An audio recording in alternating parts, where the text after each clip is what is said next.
त्याशिवाय राहत नाही. छत्रपती शिवाजी महाराज की जय. यरंगे पाटील तुम आगे बढ़ो, हम तुम्हारे साथ हैं. यरंगे पाटील तुम आगे बढ़ो, हम तुम्हारे साथ हैं. छत्रपती शिवाजी महाराज की जय. छत्रपती शिवाजी महाराज की जय.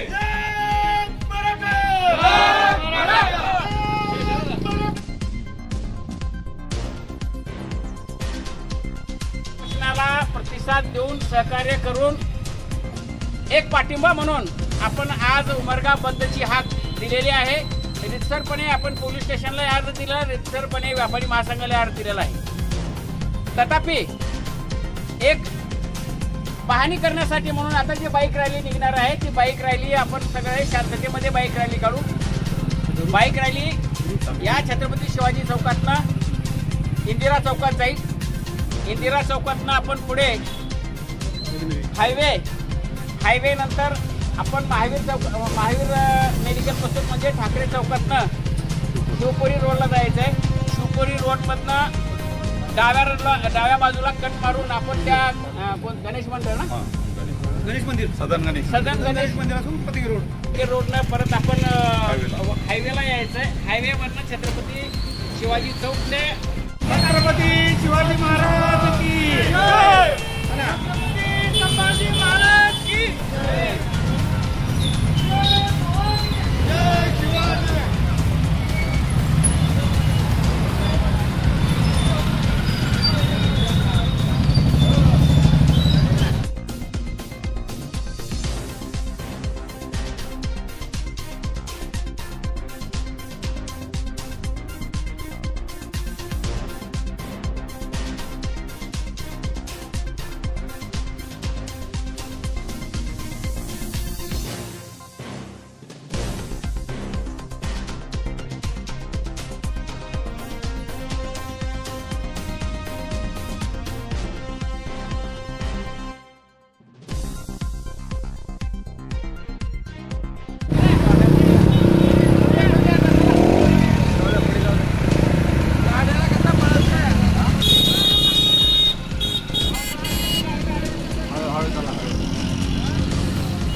मिळालेला जे फक्त आणि फक्त मराठीचा विचार करतात असं नेतृत्व आपल्याला मिळालं. आपण त्यांच्या पाठीशी तन राहावं अशी माझी इच्छा आहे. आपण सगळे तर इथं आहातच, पण आपल्याबरोबर मराठा बांधवाला जागृत करून मोठ्या संख्येनं या आंदोलनात सहभागी व्हावं अशी या ठिकाणी इच्छा व्यक्त करतो. पुढे आता आम्ही आज जिल्हा पातळीवर कुठली आंदोलनाची दिशा काय ते ठरवतो आणि पुढे जे आंदोलन जाहीर केलं जाईल त्या आंदोलनामध्ये मोठ्या संख्येने सहभागी व्हावं. त्याचबरोबर सगळ्यांनी व्हॉट्सअपवर जे जे मेसेजेस ते सतत पाहतो. परंतु आणखी एक गोष्ट माझं बऱ्याच वेळ की आम्ही व्हॉट्सअपवर एकमेकाला पाहतो. हे आपलं भांडण लोकांना दिसू देऊ नका. मी काय म्हणतो, मी नेहमीच म्हणत आलो की तुम्हाला जर भांडणं करायचं तर बैठकीत करा आणि बैठकीच्या बाहेर मात्र सगळ्यावर आणता. बैठकीत तुमच्या एकमेकाचे जे चुकीचे आहेत ते पॉईंट मांडा, एकमेकाला भांडा, एकमेकाला शिव्या द्या, परंतु बैठकीच्या बाहेर गेल्यानंतर खांद्यावर हात टाकून जावा. आपलं मतभेद, आपल्यातील मतभेद इतरांना दिसू देऊ नका. तर आणि तरच आपल्या आंदोलनाला येईल. नाहीतर आम्ही व्हॉट्सअपवर अनेक प्रकारचे करू. त्यामुळे व्हॉट्सअपवर भाषण करू नका. एखाद्याने चुकीची वाटत त्याला तेवढेच मेसेज डिलीट करायला सांगा, परंतु एकमेकाला वाईट बोलू नका. कारण काय, आपल्या इकडे बरेच असे लोक कुठल्या तर कुठल्या पाहिजे संलग्न आहेत.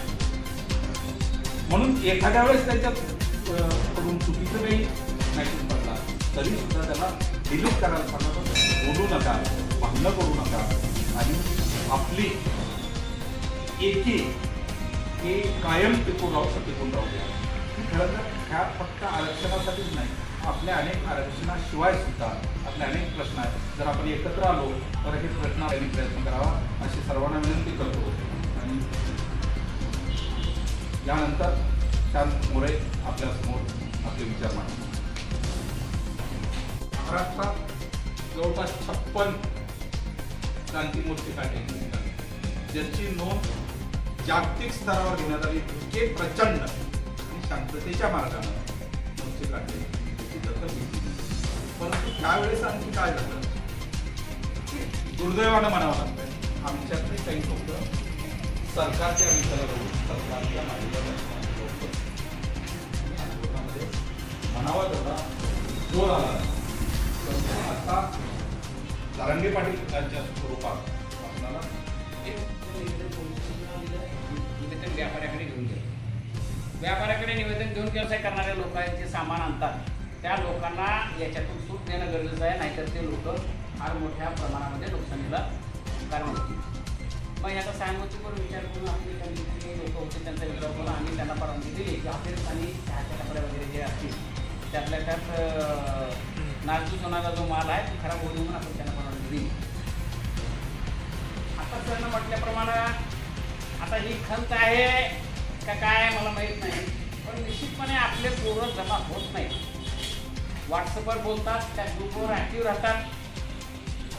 मला काय म्हणायचं माहिती आहे का, बऱ्याच कालावधीनंतर अण्णासाहेब पाटलांनी ज्यावेळेस मराठा चळवळ सुरू केली त्या काळामध्ये जे मराठी एकत्र जमले होते, त्याच्यानंतर या गोष्टीला आज किती वर्ष झाले, 1980चा तो काळ होता.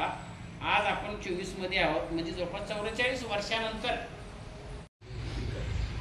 काल धाराशिवची हाक 5 वाजता व्हॉट्सअपवर व्हायरल झाली आणि मग 5 वाजता व्हायरल झाल्यामुळे थोडासा गोंधळ झाला.